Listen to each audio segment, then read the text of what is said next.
My brothers actually laughed when the will was read. That was the moment I realized how little they thought of me, laughing like hyenas in their tailored suits while I sat there with a coffee stain on my sleeve. Ethan smirked across the oak table, tapping his Mont Blanc pen like he already owned the world. Guess Dad finally figured out who the real sons are, he said. His younger brother, Chase, snorted. Yeah, and who the family charity case is. Mr. Langford, our father's attorney, didn't even look up. He kept reading in that dry, courtroom voice of his. To Ethan Michael Crawford and Chase Daniel Crawford, I leave equal ownership of Crawford Dynamics, including all assets, patents, and subsidiaries, valued at approximately $22 million. They fist-bumped in a law office during their father's will reading. I wanted to disappear into the squeaky leather chair that seemed to reject me with every movement. Mr. Langford turned a page, his tone softening. To Adam Thomas Crawford, me, I leave my personal Lenovo ThinkPad laptop, Model T480, serial number. His voice faded under the sound of Ethan's laughter. You're kidding me, he said between gasps. Dad left him a laptop? What is that, a participation trophy? Chase joined in, shaking his head. Maybe he can sell it for scrap. Use it to buy an actual life. I stayed quiet. Not because I was above it, because I'd expected it. They got the empire. I got whatever this was. Mr. Langford handed me a manila envelope. Inside was the old ThinkPad, still wrapped in Dad's faded flannel jacket. A single yellow sticky note clung to the lid in his handwriting. For the one who sees beyond numbers. The words hit harder than I wanted them to. Dad had been a man of logic and code, the founder of a tech security firm that guarded government data like Fort Knox. He never wasted words, and never handed out sentiment. Later that night, back in my cramped apartment above the restaurant where I worked, I stared at the laptop sitting on my counter. I had $48 left in my bank account and overdue rent. Whatever beyond numbers meant, I didn't have time for riddles. So, I tried to sell it. The buyer was a quiet guy with thick glasses and a nervous twitch, meeting me at a downtown tech exchange. The moment he opened the lid, his face drained of color. His fingers trembled as he ran them over the keyboard. Where did you get this? He whispered. My father's. He passed away. It's old, but he cut me off, voice shaking. This isn't just a laptop. He looked around, lowering his voice to a whisper. This is evidence that could destroy everything. For a second, I thought he was messing with me. But then he pushed the ThinkPad back toward me like it was radioactive. Walk away, he said. Forget you ever had it. And just like that, he was gone, leaving me standing in the flickering light of the exchange booth, holding a dead man's laptop that suddenly felt heavier than the world. 3 months ago, I was the failure of the Crawford family, the dropout who flipped burgers instead of trading stocks. Now, every secret my father ever buried was sitting inside that laptop, waiting for me to open it. And for the first time in my life, I wasn't sure if I wanted to know the truth. Gentlemen, Mr. Langford said, clearing his throat, clearly uncomfortable as my brothers laughed like they'd just heard the best joke of their lives. There are some additional documents concerning the company transition. Send them to our lawyers, Ethan said, rising smoothly, buttoning his charcoal suit jacket like a man who already owned the world. We've got a company to run. Chase followed, his grin smug and practiced. Enjoy the laptop, little brother. They walked out without saying goodbye, leaving me in that silent room holding a 9-year-old ThinkPad wrapped in my father's old flannel, while they went off to claim a $22 million empire. The humiliation wasn't what hurt most.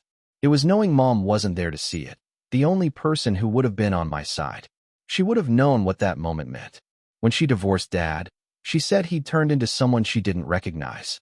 I didn't understand then, but I do now. The courtroom tore her apart. Dad painted her as unstable, a woman chasing conspiracies about his business. The judge believed him. She walked away with a modest settlement, a gag order, and a reputation in ruins. And when I chose to live with her instead of him, I lost them all, Dad, Ethan, and Chase, in one clean, brutal cut.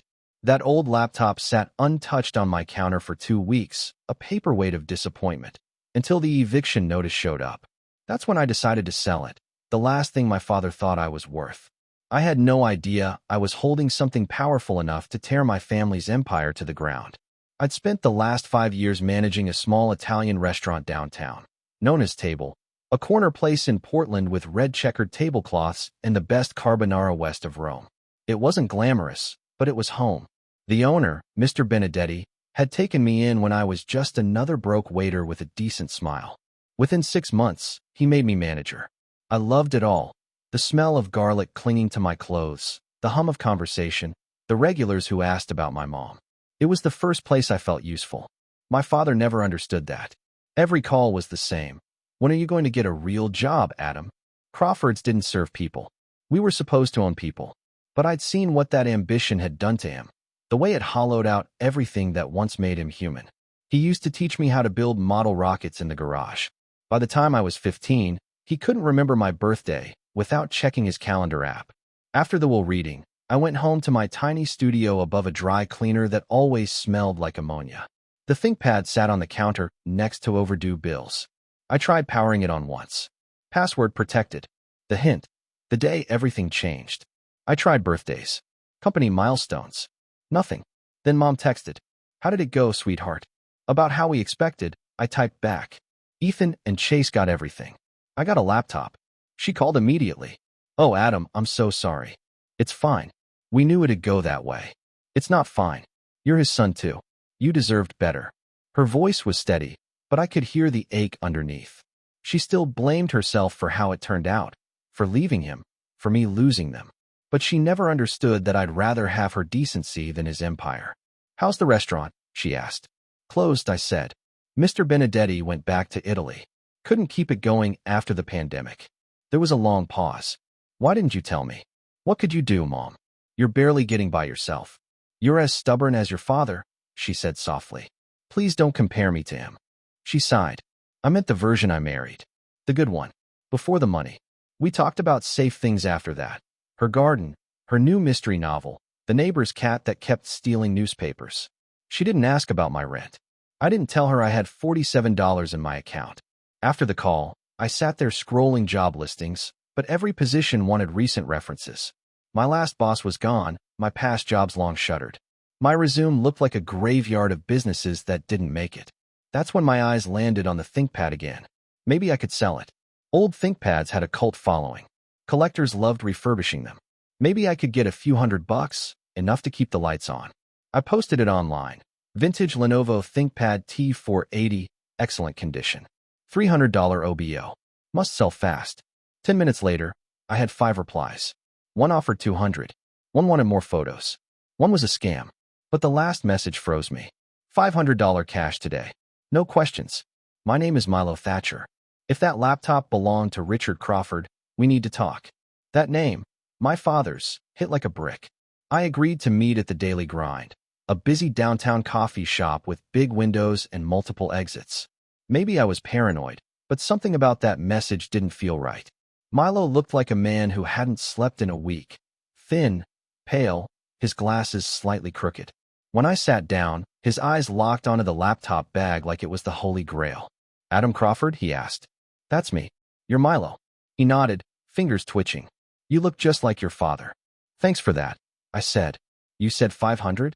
He pulled out an envelope, thick with cash, but kept a hand on it. First, I need to confirm something. Can you open it? It's password locked. What's the hint? The day everything changed. He typed quickly. The screen unlocked. My stomach tightened. How did you know that? He didn't look up. October 15th, 2019. The day your mother filed for divorce. The air went cold.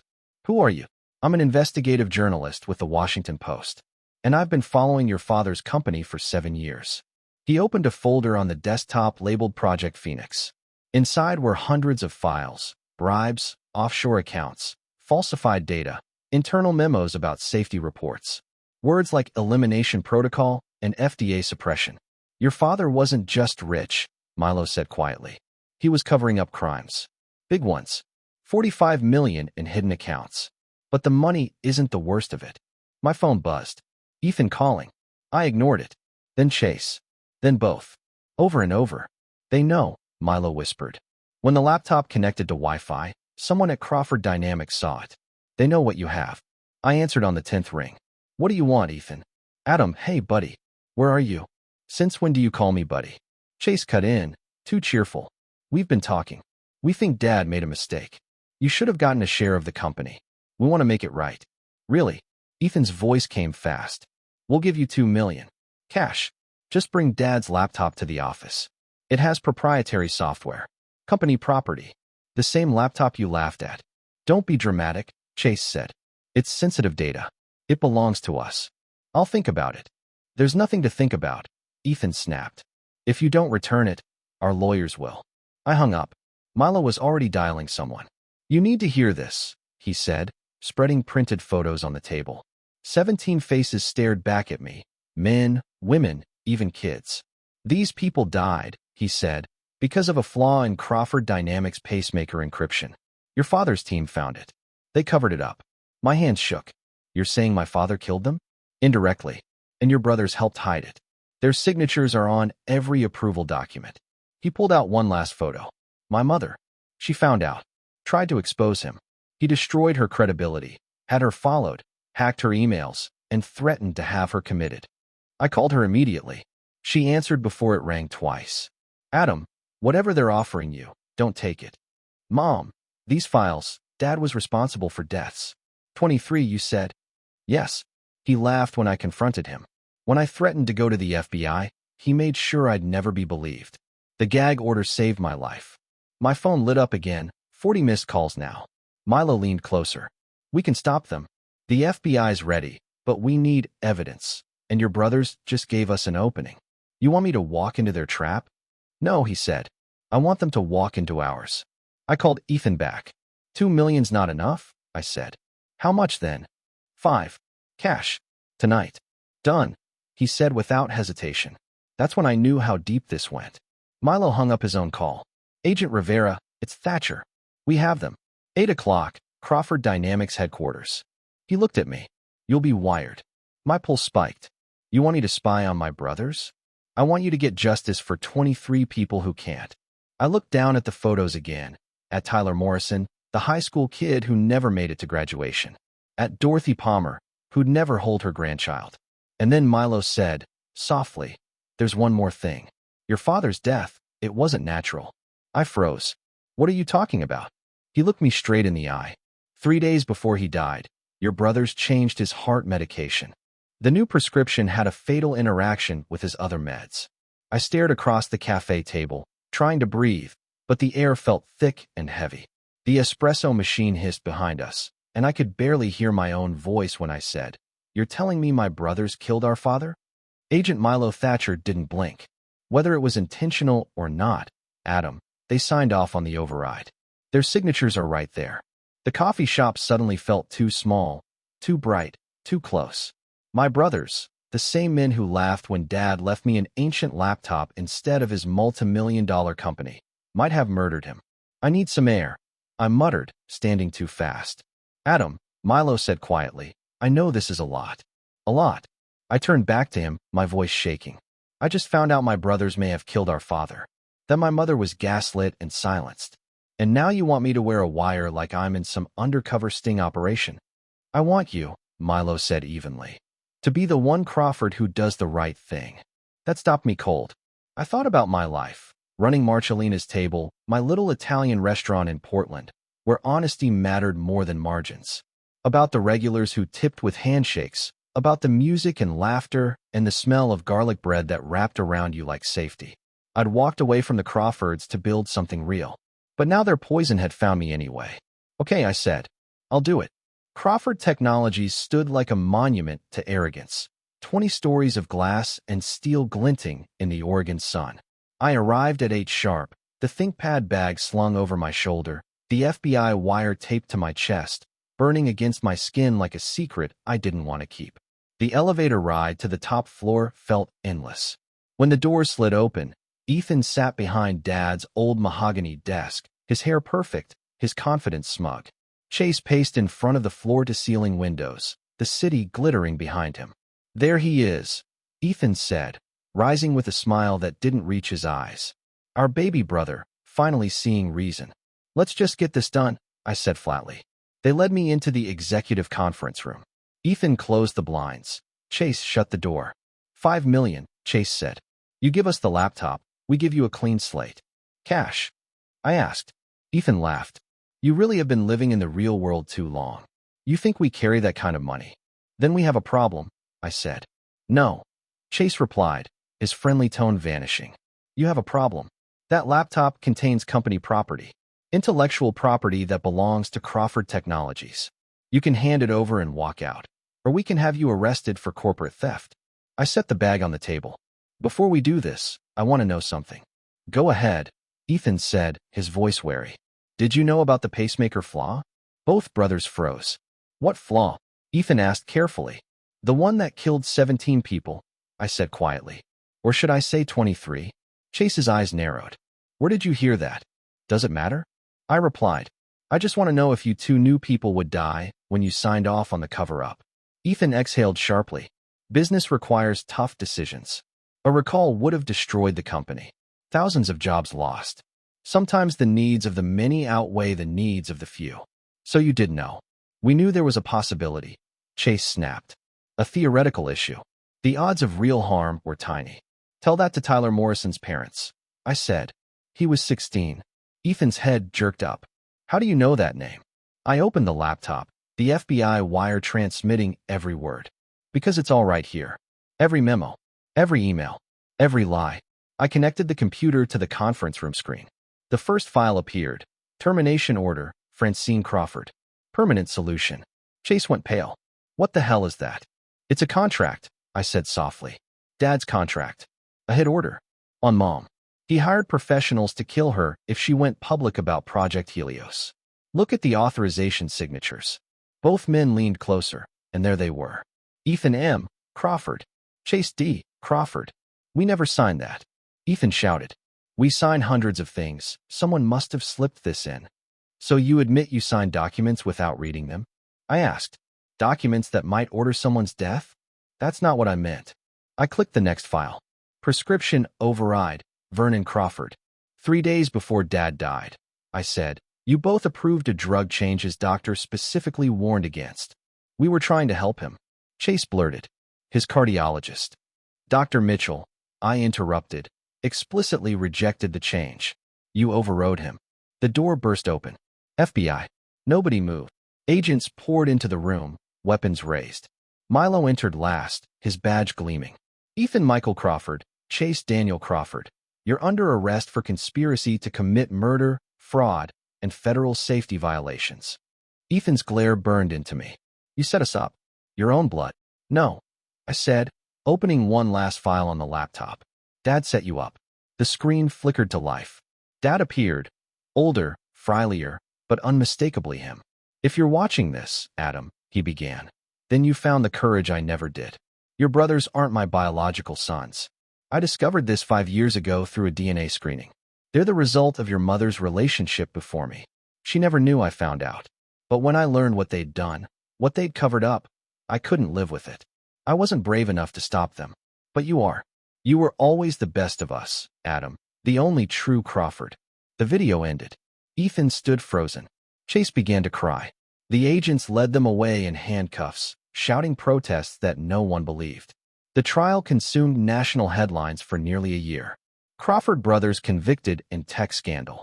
Empire built on lies collapses. While they served 15-year sentences in federal prison, I tried to remember how to breathe again. Mom and I spent quiet mornings in her kitchen, drinking coffee, rebuilding something that looked like peace. The government liquidated Crawford Technologies. Every cent went to the victims' families. 23 households received about $2 million each. It wasn't justice, but it was something. When the prosecutor asked why I refused a whistleblower reward, I said, because that money has blood on it. Mom smiled again for the first time in years. Every Sunday, she made pot roast with tiny potatoes, and we sat on the porch watching the sunset fade over the Willamette. She told me stories about Dad before greed hollowed him out. The man who brought her wildflowers every Friday, who believed beauty didn't need an occasion. Milo won a Pulitzer for his exposé. He sent me a signed copy of his book, To the Only Honest Crawford. 6 months later, I opened my own restaurant, a modest place in southeast Portland with mismatched chairs and sunlight pouring through wide windows. I called it Truth and Table. On opening night, the line stretched around the block. Mom worked the register, greeting everyone by name. Milo showed up with a quiet smile. And in the kitchen, two of the victims' families worked beside me. Marcus Chin's daughter as sous chef, Tyler Morrison's mother balancing the books. The ThinkPad sits locked in my office safe, wiped clean but kept as a reminder. Sometimes I open it and think about how something so small could carry enough truth to destroy an empire. Ethan and Chase inherited millions and lost everything. I inherited a laptop and found a life worth living. A few weeks ago, a young man left a note on his receipt that said, "My grandmother was Dorothy Palmer. Thank you for giving her story a voice." That's when I realized, real inheritance isn't money or power or even blood. It's the choices we make when no one's watching. Every plate we serve at Truth and Table is honest. Every paycheck fair.